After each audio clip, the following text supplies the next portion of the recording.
Welcome to Crisis in Perception, where we examine the system shaping our world one book at a time. Welcome to the deep dive.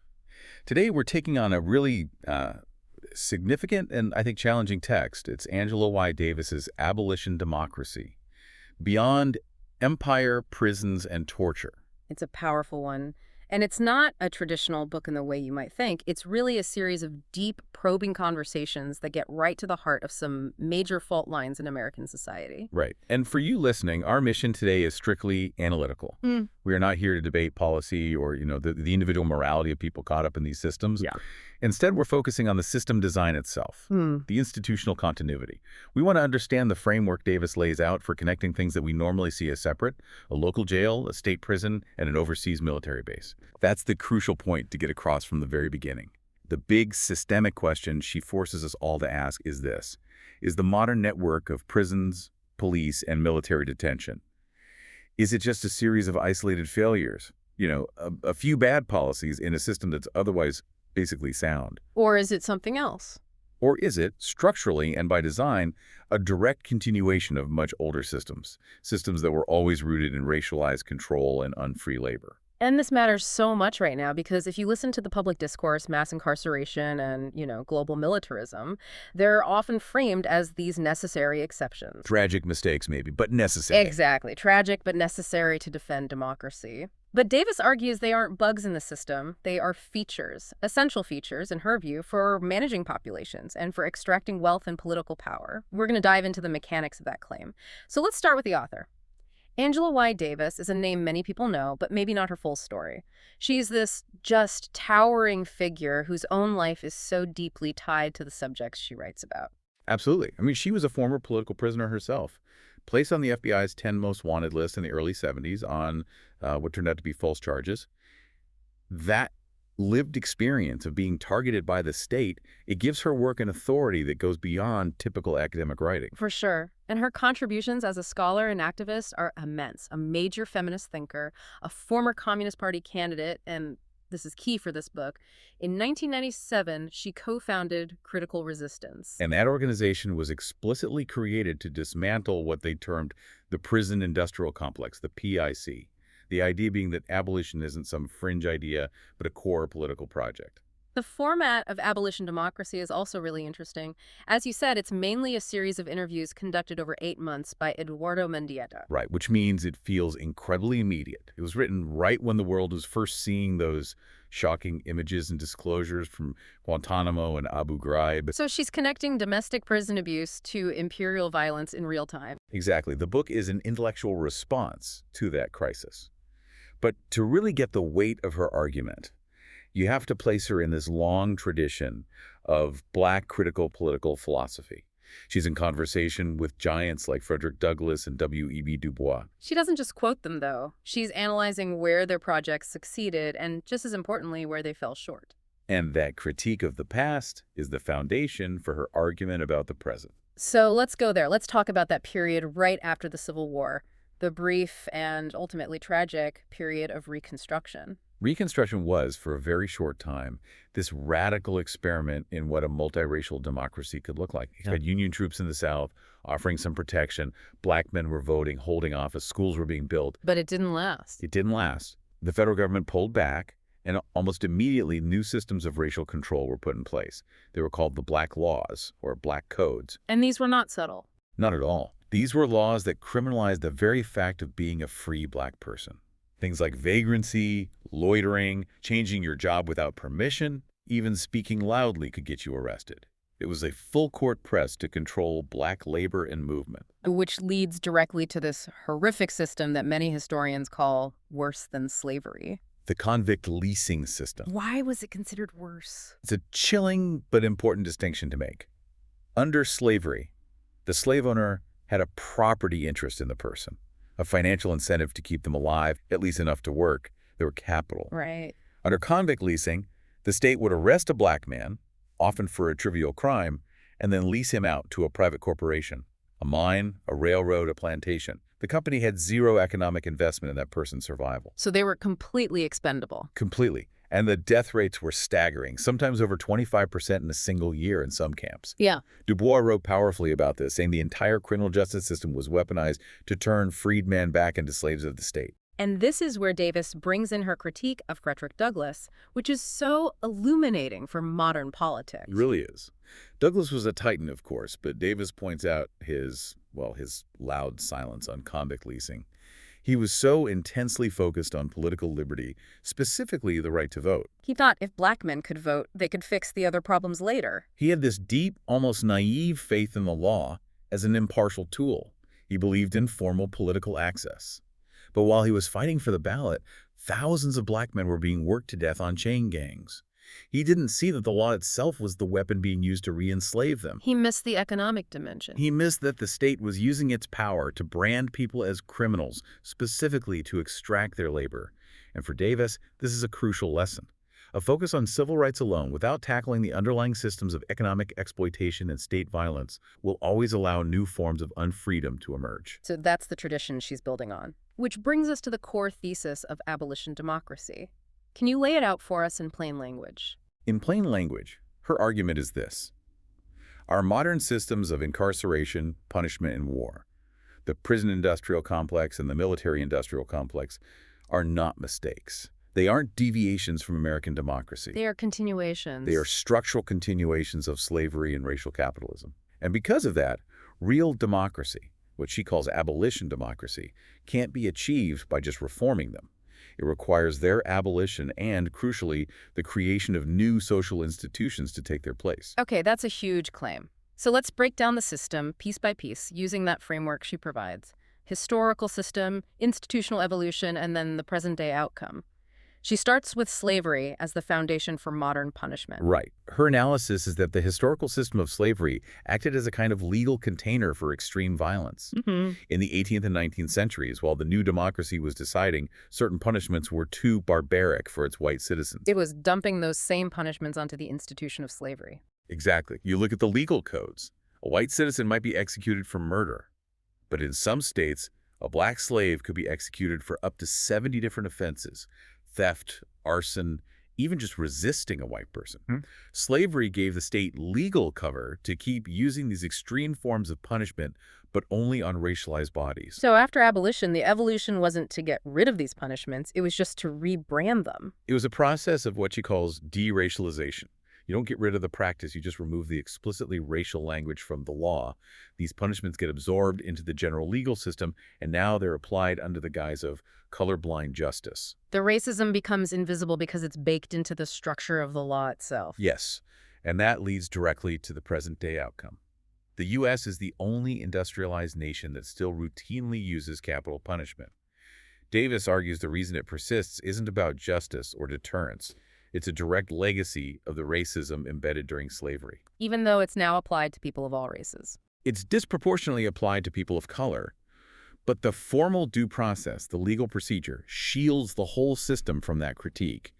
It legitimizes a racist outcome. Okay, so from punishment theory to the institutions.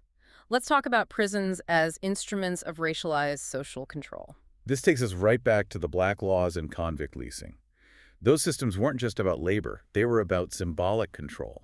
They were a constant reminder to the newly freed population that true freedom hadn't actually arrived. And she argues this evolves into something she calls the racial contract. Let's unpack that a bit. It's a pretty technical concept. The racial contract is basically this unwritten agreement in American society that says white supremacy is the default.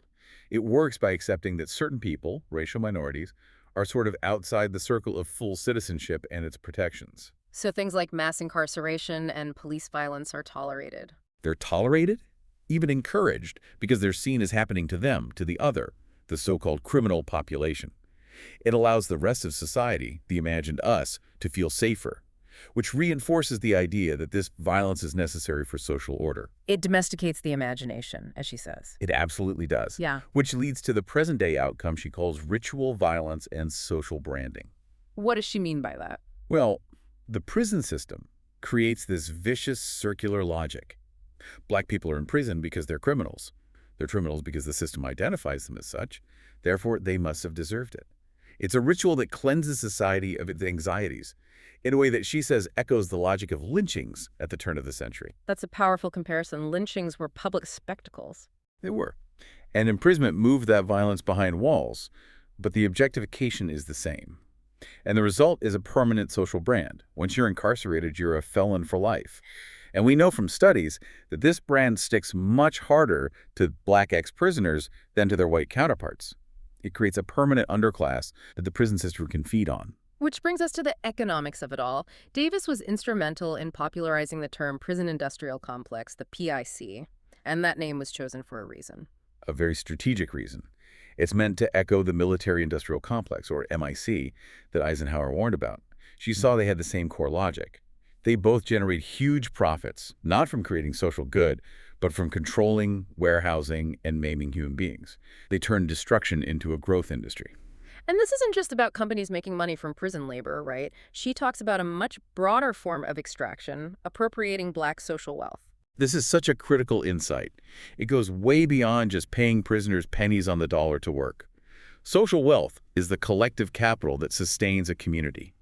The money, the schools, the social networks. So how does the prison system appropriate that? Well, when you incarcerate over 2 million people, and 70% of them are people of color, you are physically removing an enormous amount of labor, income, and political power from those communities. Money that would have gone to schools, to home ownership, to local businesses, it's all siphoned off. And redirected to fund the prison system itself. Exactly. It creates a cycle of poverty and resource depletion. The PIC doesn't just manage populations, it actively bankrupts them. And this whole machine is propped up by what she calls surplus repression and manufacturing consent. Meaning the system has to convince us that prisons are the only solution. It has to convince us they are not just inevitable, but desirable. This is the logic of the imprisonment binge. Anytime society has a complex problem, homelessness, illiteracy, mental illness, job loss from deindustrialization, the prison becomes a default answer. Instead of funding social programs, we fund more cells. Precisely. Davis draws a direct line from the 1996 Welfare Reform Act, which gutted the social safety net, to the sharp rise in women's incarceration. When you remove economic support, people are pushed into survival strategies that land them in prison. The prison becomes a way to make social problems, and the people experiencing them, disappear. So we've mapped the domestic system, but the book's subtitle is Beyond Empire, Prisons, and Torture. She connects this domestic logic directly to what happens offshore. This is where her analysis becomes truly global. She sees this deep, symbiotic link between the PIC and the MIC. On one level, you have personnel moving between them. Young people of color might enlist in the military specifically to escape the path to prison. And the economic ties. They're there too. Defense contractors actively recruit prison labor. You have incarcerated people building weapons that are then used for global military dominance. The violence is integrated at every level. The really chilling idea, though, is what she calls the carceral continuum, the idea that the techniques are the same everywhere. Yes. She argues that the practices we accept as normal inside U.S. prisons are not fundamentally different from the torture we saw at Abu Ghraib. Things like sexual coercion, strip searches that are essentially sexual assault, sensory deprivation in supermax prisons, these are all normalized techniques of control in the domestic system. And the case of Charles Grainer at Abu Ghraib is the smoking gun for this argument. It's the perfect, horrifying confirmation. Grainer wasn't just some random soldier who snapped. He was a prison guard at a supermax facility in Pennsylvania, SCI Green, and he already had multiple lawsuits against him for abusing prisoners before he was sent to Iraq. He was recruited by the military for his experience. So his actions weren't an anomaly? They were the logical result of exporting the personnel, the techniques, and the mindset of the American prison system and applying it to a new population of racialized captives. So if the system is this deeply embedded, the common response is to call for reform, better laws, more oversight. But Davis says liberal reform is not enough. This is a core part of her critique. The civil rights movement was vital. It secured access for some. But a rights-based approach alone can't fix structural racism that's built into the economy and the penal system. As she puts it, the goal isn't to get equal opportunity to participate in the machinery of oppression. The example she uses of women in the military is so jarring. It really is. She says when women gain the equal opportunity to torture prisoners, that isn't progress. That's a fraudulent equality. The oppressive structure, the military, the prison, remains fundamentally violent and misogynistic, no matter the gender of the person carrying out the orders. And this illusion of equality is propped up by making the laws colorblind. It's the perfect defense. When you remove overt racial language from the law, the system can claim to be neutral. But it allows the underlying class and race biases to decide who ends up in prison. The law is designed to ignore the social context. Poverty, bad schools, lack of jobs that funnels people into the system. So formal due process just ends up justifying a racist outcome. Exactly. The judge can say, we follow the rules, the outcome is fair, because the rules themselves are rigged to ignore reality. Which brings us to her definition of abolition. It's not just about tearing things down. Not at all. This is where she leans heavily on Du Bois and his idea of abolition democracy. Du Bois argued that the first abolition, the abolition of slavery, failed because it was only negative. The chains were removed, but nothing was built to replace slavery. There was no land, no education, no economic power. Right. And that failure to build new democratic institutions led directly to new forms of unfreedom, like convict leasing. So Davis argues that modern prison abolition has to be a constructive project. It's about building up the things that make prisons unnecessary: housing, healthcare, education, mental health services. The goal is to make the prison obsolete by solving the problems that feed it. Okay, so that's the historical analysis. Let's zoom out and explicitly map the system as it runs today. What are the core components that keep it going, even when we know how harmful it is? We can break it down into 4 parts: actors and infrastructure, incentives, narratives, and feedback loops. So for the actors, you've got the obvious domestic ones: prisons, courts, police. But she shows the hidden links, like how the first SWAT teams were trained by Vietnam veterans, directly importing military tactics into domestic policing. The line between soldier and police officer gets very blurry. Very blurry. Then you have all the private contractors profiting from everything from food service to phone calls. And then you have the imperial components: military prisons like Guantanamo, immigrant detention centers. And private contractors are involved there too, flying people around the globe in what they call extraordinary rendition. And you can't forget the political mechanism she maps: disenfranchisement. It is absolutely central to how the PIC maintains political power. 48 states take away your right to vote while you're incarcerated. Many states do it for life. Davis argues this isn't an accident. It's a core function, a way to surgically remove political power from communities of color. She makes the case that the 2000 election, for instance, might have gone differently without felon disenfranchisement. So those are the actors. What about the incentives and drivers? What keeps this engine running? Well, first is social control.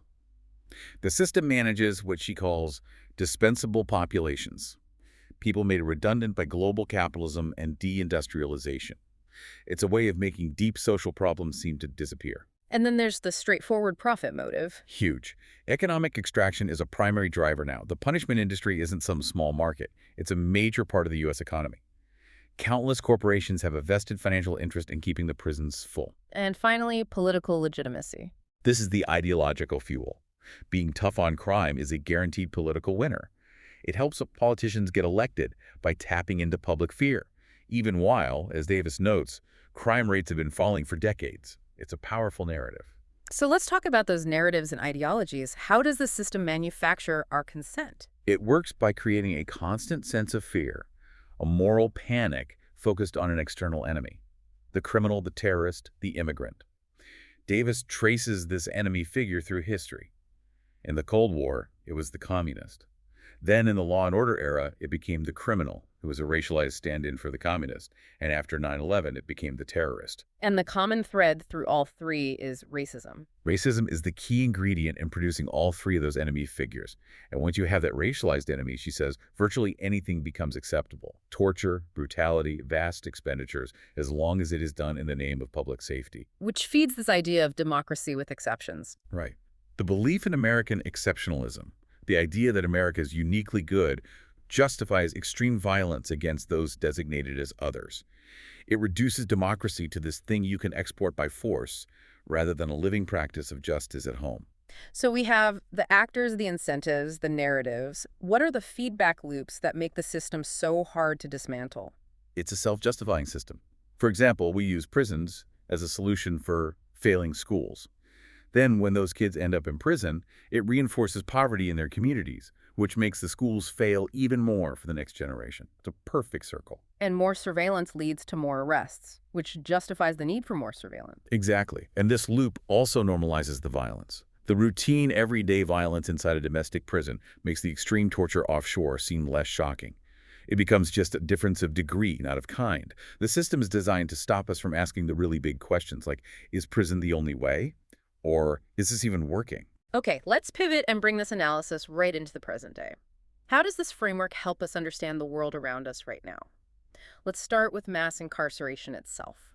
Well, the sheer scale of it, over 2 million people behind bars in the U.S., 70% people of color, it's not because Americans are inherently more criminal. Davis argues it's the direct result of specific policies. Mandatory minimums, three strikes laws, truth in sentencing.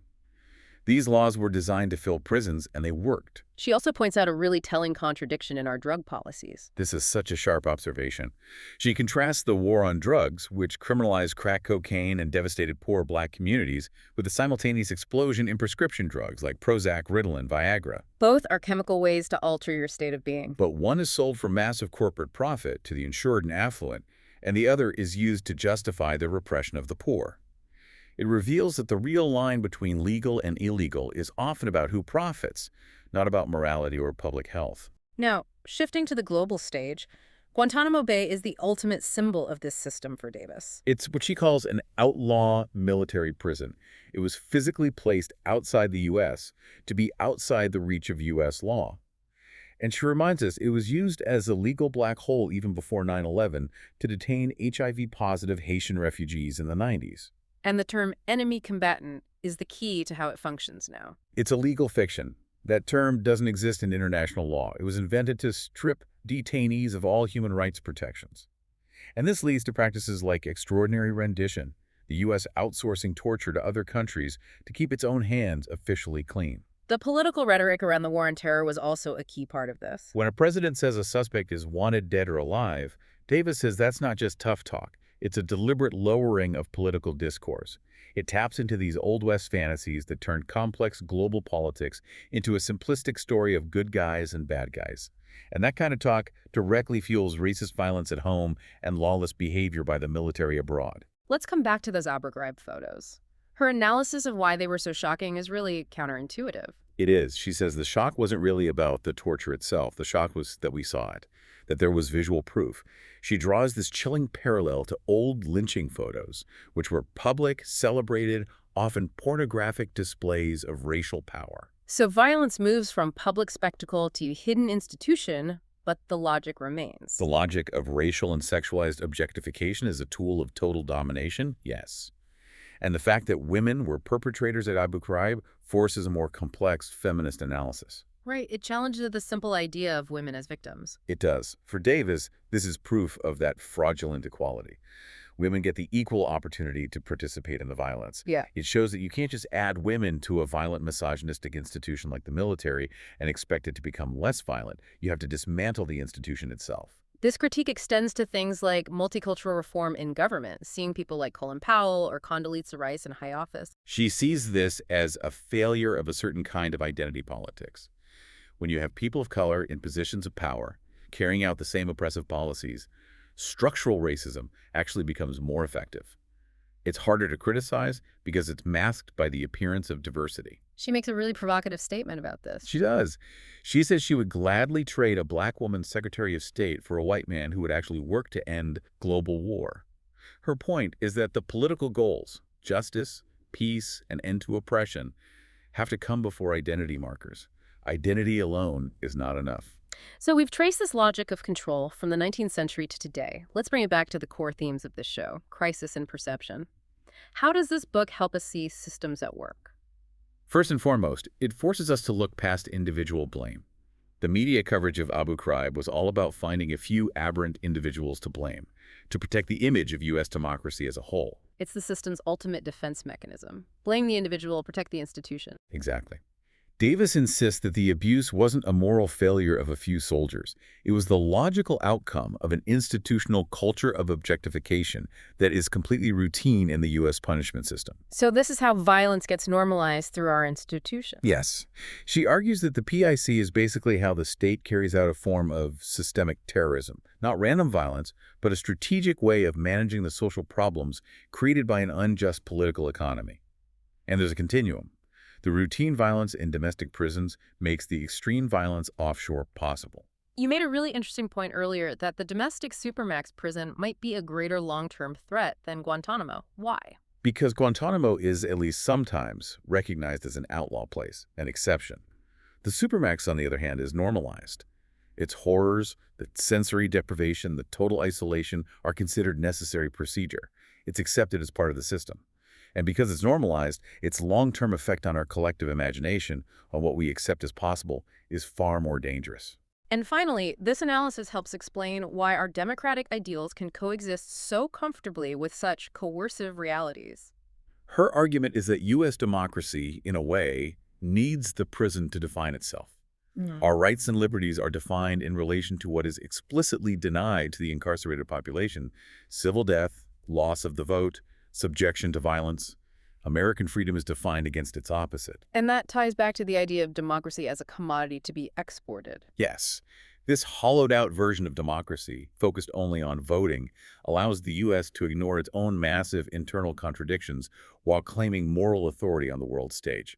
It's a democracy of empty gestures. So after this deep dive, what does this book force us to rethink about something as fundamental as freedom? It forces us to see that real freedom isn't just about getting access to the current system. It's about having the equal right to refuse and resist oppressive systems altogether. It's a liberation from having to participate in violence. And it requires a complete reimagining of punishment and social order. Completely. It means recognizing that the prison has failed as a solution to social problems.